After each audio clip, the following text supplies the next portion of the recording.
नमस्कार दोस्तों, मैं रिपोर्टर राहुल आंधी आपके साथ वर्तमान से मौजूद हूँ बिंदकी नगर के गांधी स्मारक नगर पालिका। इसमें बोर्ड में नीचे लिखा हुआ है इस विद्यालय पर।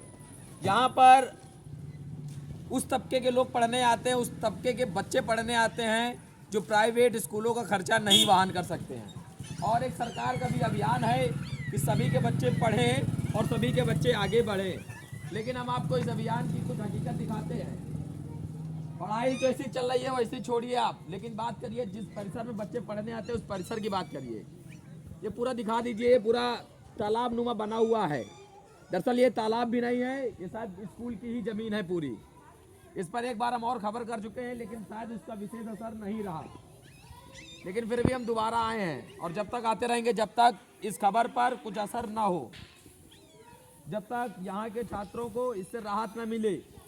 वो पुरानी बिल्डिंग है, एक समय वहाँ पर बच्चे पढ़ने जाते थे। देखिए उसमें लिखा हुआ है गांधी स्मारक पाठशाला और तमाम सारी बातें नीचे लिखी हुई हैं। कुछ सन भी लिखा हुआ है, लेकिन अब बहुत पुराना होने की वजह से बिगड़ गया है।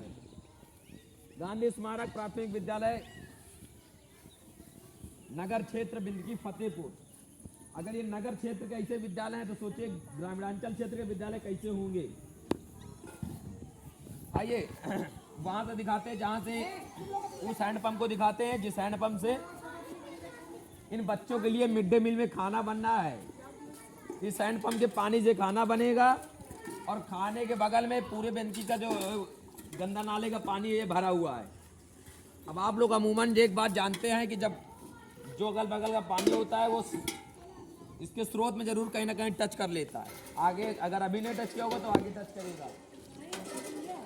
जी मैडम, कर लिया है। कर लिया है टच? जी बिल्कुल कर लिया है। इससे पानी दूषित पानी आ रहा है? हाँ अभी तो नहीं, अभी तो साफ आने लगा, लेकिन जब पहली बार चलाया गया तो इसमें बहुत गंदा पानी आ रहा है। तो काफी साफ सफाई करवाया तो इसके बाद साफ पानी साफ सफाई करवाने से अब थोड़ा सही पानी आने लगा। कोई बात नहीं, लेकिन अब पी तो मैडम ऐसे ही पानी पी रहे हैं ना। ये सारे ये नौनिहाल बच्चे जो पता नहीं आगे चल के इन्हीं बच्चों के कंधों पे पूरे देश का भार होता है। लेकिन अब ये बच्चे हमारे इस प्रकार के परिसर पे जहाँ पे बड़ी बड़ी बातें होती है। देखिए हम लोग मानते हैं कि कोई चैन उतनी मजबूत है जिसकी उसकी अंतिम जो कड़ी है वो मजबूत है। टीवी पर बैठकर पेपरों में हेडलाइन छपवाकर कि हमने विकास की उस सीमा को टच कर लिया है जिस पे आप कल्पना नहीं कर सकते। दरअसल उसकी जमीन की हकीकत कुछ और होती है। तमाम सारे विद्यालयों के कायाकल्प हुआ है, लेकिन क्या इस विद्यालय में ऐसा कौन सा दोष रह गया जिसपे कायाकल्प नहीं हो पा रहा है? भैया ये वार्ड नंबर 1 है ना, पूनम देवी जग्गा वाला। आपको बता दें ये वही विद्यालय है जहां पर इस वार्ड के जो वर्तमान में सभासद हैं उनके ससुर भी इस विद्यालय में पढ़ाई किए हैं।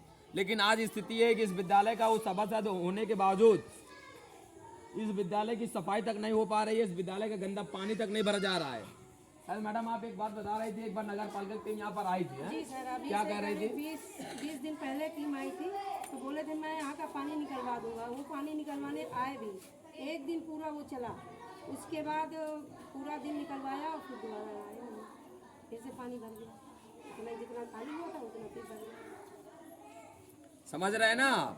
एक दिन में पानी पूरा निकलवाना चाह रहे थे और एक दिन के बाद नहीं निकला। विमल भैया यहाँ आइए जरा आप।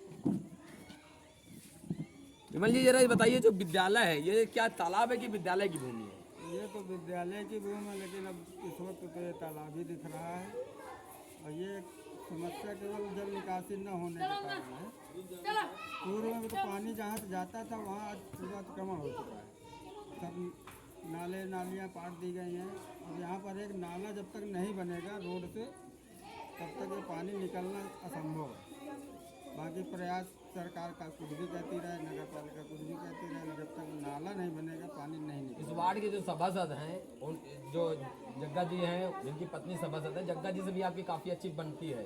तो अभी दोस्त कभी आपको नहीं लगा कि आपको उनसे और प्रेशराइज करना? हमने हमेशा उनसे कहा पर लेकिन वो हमेशा एक ही बातें रोकते रहे कि हमने कह दिया है, प्रस्ताव करा दिया है, लेकिन बजट नहीं आ रहा है। बजट के कारण सब कार्य रुका हुआ है।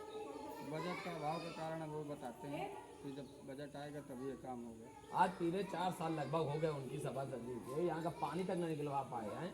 ये पानी तो तभी निकलेगा जब नाला बनेगा। नाला का प्रस्ताव पास हो चुका है, लेकिन बजट नहीं आ रहा। 1.5 साल से 1.5 साल हो गए बजट पास। पूर्व भी नंसुल सिंह के शिव प्रकाश सिंह के पीरियड में भी नाला प्रस्ताव पास हुआ था, लेकिन उस नाले का बजट लगा दिया गया ढूंढेश्वर रोड में। तब से वो नाला प्रस्तावित ही आज तक बनना नहीं पाया। आप भी इसी विद्यालय से पढ़े हैं ना? हम भी इसी विद्यालय में पढ़े, हमारा तो पूरा जीवन यहीं गुजरा है। और बगल के विद्यालय के आज प्रबंधक भी हैं हम, लेकिन रोना आता है इस स्थिति को देख के। ये हमारे नगर का भविष्य है और ये हम वो विद्यालय है जहाँ पर हमारा पूरा बचपन बीता।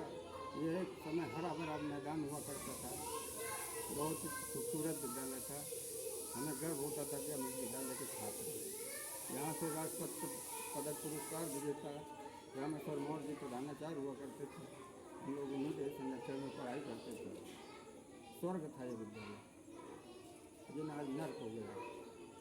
देखिए इनके आंखों में यहाँ बताते सभा बताते की वजह से आंसू ही तक हुआ। निकल आए कि इस विद्यालय की स्थिति को देखते हुए ये वास्तविकता में जब व्यक्ति के अंदर भावनात्मक लगाव भी होता है तभी लोगों की ये स्थिति होती है। आज समझिए अगर इनके आंखों से आंसू आ रहे हैं विमल शर्मा जी की आंखों से कि जो विद्यालय हरा भरा था और इस विद्यालय के प्रधानाचार्य को राष्ट्रपति ने सम्मानित किया, राष्ट्रपति जी से सम्मान पाया इस विद्यालय के प्रधानाचार्य रामेश्वर मौर्य जी ने, तो आप समझिए कि इस विद्यालय की क्या स्थिति रही होगी। यहाँ लोग जिले में नहीं सम्मान पा पाते हैं, वो राष्ट्रपति सम्मान उनको मिला था बेहतर विद्यालय चलाने के लिए। वैसे शिक्षकों के लिए तो आज उन शिक्षकों की जो नींव है, उन शिक्षकों के द्वारा जो पढ़ाए गए छात्र हैं, ये इनकी इतनी उम्र सोचिए। अब हमने आपको बताया कि इस सभासद के जो सभासद हैं उनके ससुर भी इस विद्यालय से पढ़े हुए हैं, जग्गा के पिताजी इस विद्यालय से पढ़े हुए हैं, लेकिन एक भी लगाव नाम की चीज़ नहीं रही। इसके पहले हमने मिले थे तो उनका भी बात किया था। दोस्तों ज़रूरत है इस विद्यालय में परिवर्तन की, तो आप सब आवाज़ बनिए। जो स्वच्छ सर्वेक्षण के जैसे सन बदलते हैं, स्वच्छ सर्वेक्षण के जो बड़े बड़े बोर्ड लग जाते हैं, दरअसल उनकी हकीकत भी आप समझ लीजिए। धन्यवाद।